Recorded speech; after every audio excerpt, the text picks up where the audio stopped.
All right, we're going to talk about the John Deere SeedStar with the XP monitoring in it. The one we're looking at right here is actually an XP with the active downforce. There's two versions of the XP monitoring. One is going to be with that active, and the other one won't have the active downforce. The active downforce, what that's going to do is it's basically on our gauge wheels right here.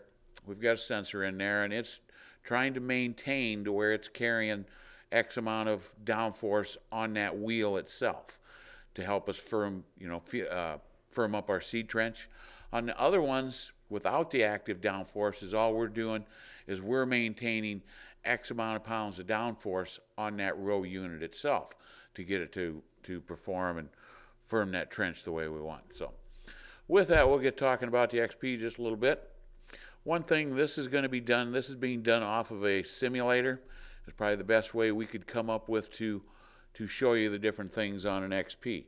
Some of the screens on this might be just a little bit different than what your planner is if you've got an earlier planner. And that's basically because of software changes that have happened in the controllers on the planner itself. It's something that can be updated on the planner. If you wish, if you so desire, we can put updates into them to get them to where they look like this screen here, as long as you have all the equipment on that planner, for say the active downforce. At any rate, with that, we'll get started. XP is basically all down, for the most part, in the lower left-hand corner over here. We've got our target pressure right up on top here. This one here, we'll just go ahead and put a check into the active downforce here. At any rate, right here we've got downforce pressure. And I can bump this up or down with these keys, or otherwise I can go in here and set how much pressure I want to put in there. I'll just leave it where it was at and accept. So at any rate, that's kind of how we're going to set our pressures. And whether we've got the active or just downforce on the row unit itself, done the same. So we'll just hit our accept key. This one here, you're going to see, this is that active downforce, and it's got an icon here, and it's also got it up here. We'll talk about that in a little bit. But we'll start off with this top left icon here, down in the bottom. And what that is just our normal SeedStar page that we're going to see with our population up here. We've got 32.3 in there is what we're running, and that's basically what this line is simulating. Okay, next one we've got is our doubles in here. And we can start looking. We've got a line in here to where that's, an acceptable level of what we're setting the planner at, and we'll get alarms if we start going above and beyond this. The alarms on this are going to be just like what you've seen on the SeedStar before. SeedStar normally going through the field, we're going to see just one that's maybe bumping a little up and another one down just a little and some other up and down.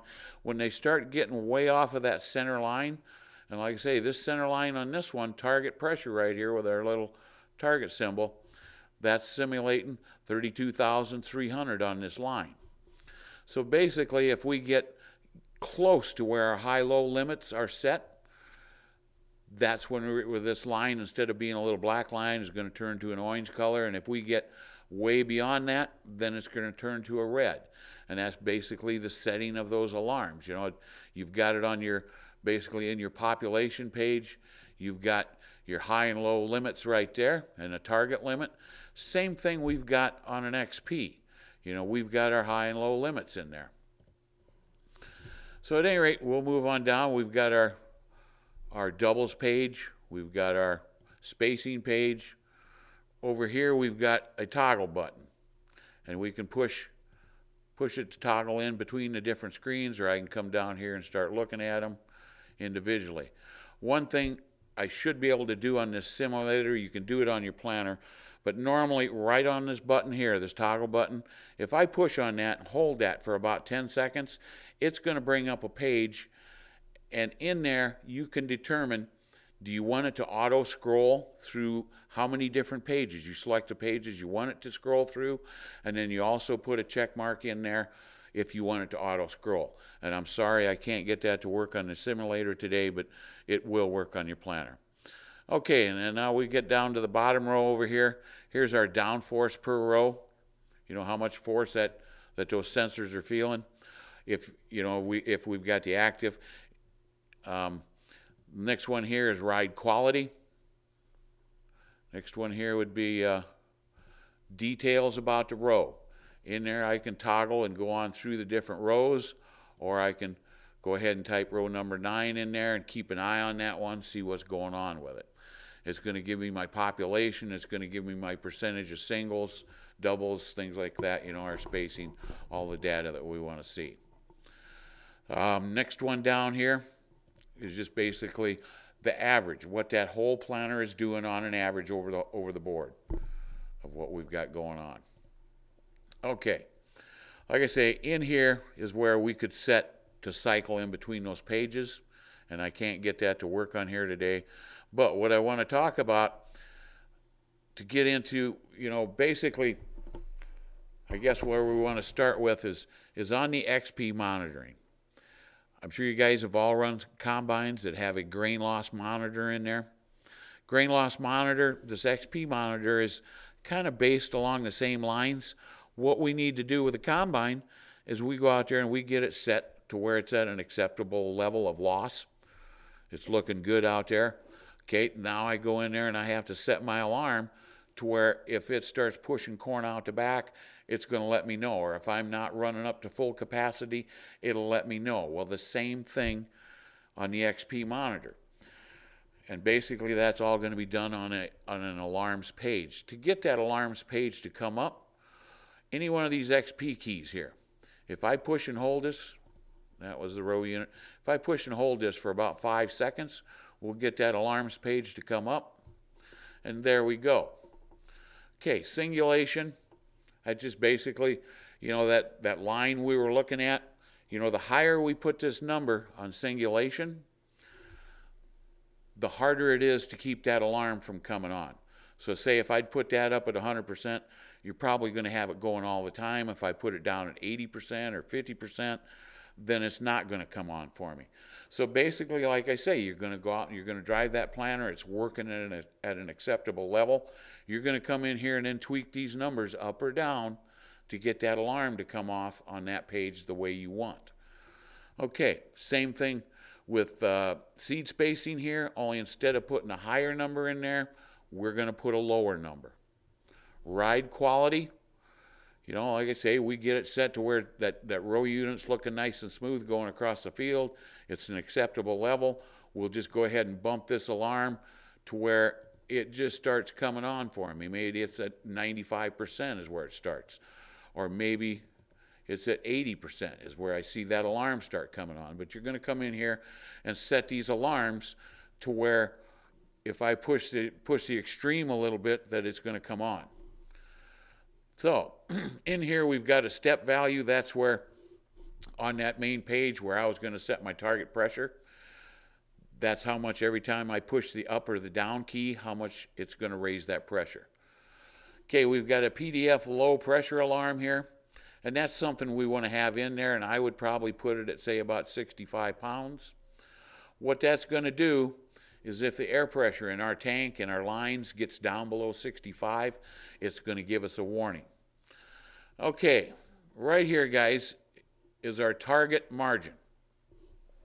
That is how much weight we want to have on that row unit on the gauge wheels for forming our trench. Okay, the one thing, you know, when we've got the XP active downforce, like I say, it's looking at that gauge wheel. So what we're going to do is we're going to go out and we're going to get that to where we're forming a trench like what we want to see. Then what we're going to do, we're going to get back in that planner, we're going to drive across the field, and we're going to look at tab G over here. We're going to go in there. We're going to go into the sensors tab here, and we're going to go into the downforce right in here. We can see the sensors, and we can see how much each one of those sensors is carrying for a load. We want to take that number and average it out, and you're going to see a big variation in there. You know, you might see 100 pounds on one section of the planner, you might see 190 on another section, but basically what you're going to do is you're going to take an average of those numbers. You're going to come back in here into my alarms page, and that's what we're going to put in here on this target margin. Okay, one thing I want to mention on target margin here, we've got a high limit and we've got a low limit.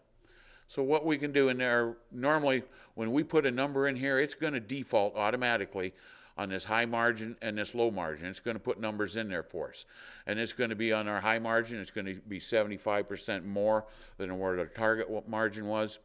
And on our low margin, it's going to be 50% less than that. But that is something, it's just default numbers it puts in there. If I want to, I can go in there and change that number. So now I'm just going to go back to my run page, and we're on our downforce page here now. One thing on downforce, remember, it's just like when we were on seeds per acre here. This is our 32.3 line. When we get to our margin page for our downforce, same thing. That number that we're putting in there for our target margin is this right here. So one thing, maybe you've got a target margin in there, but I'm seeing something just like I've got right here. The lines are always on all sensors going up above. I rarely to never see anything down below. That means we don't have this target margin set right. So it's just a good eye or a good way to tell if you did get that average number right in there. So at any rate, we'll go in here, and if we're seeing it always go up above, we'd go back in there to our target margin and raise that up a little bit if we're always seeing it hitting the upper extreme. So, like I say, just one thing I wanted to mention on this alarms page, you know, is that's what we've got to do to get it set and working properly. So, if you know, it's the same thing on any of these pages. If we're seeing the alarm go one way all the time and not the other, we basically have to tweak that baseline, the center line here. We got to change that to get it to where we're seeing it going a little, sometimes below, sometimes above, and then you can set the sensitivity of what it's going to take to make it go off. Okay, one other thing I wanted to mention here on the active downforce. We've got a check mark in here, and that's basically turning the active downforce off, and that's pretty much now just like what you're going to have if you were running without that active downforce. It's going to maintain X amount of pounds of downforce on that row unit. One thing I want you to notice, when we click this active downforce on, we've got a little button up here. Basically what this is for is I'm going through the field and I've got maybe a bottom that's a little wet and I don't want quite the downforce on there. I don't want it to start pushing and trying to put more. I actually want it a little less. What this is going to do is just pause. If you look, we've got a countdown on there now. So it just put this active downforce into a hold for 15 seconds for us. So, and with that, guys, I think that's about the extent of the XP monitoring. Like I say, the biggest thing to remember is it's a couple things to remember. One is it's kind of like a combine. You got to have something working good first, and then we go in on our alarms page, and we're going to tweak these numbers to where that alarm is working the way that I want it to work. So just keep that in mind, that we're looking at, you know, these here, especially like this target margin for weight. That's basically that baseline, that center line on that upper part of the page where the graphs are. That's what we're adjusting, you know. So if you got any more questions on XP, make sure you get a hold of us and we'll try to get them answered for you. Thank you.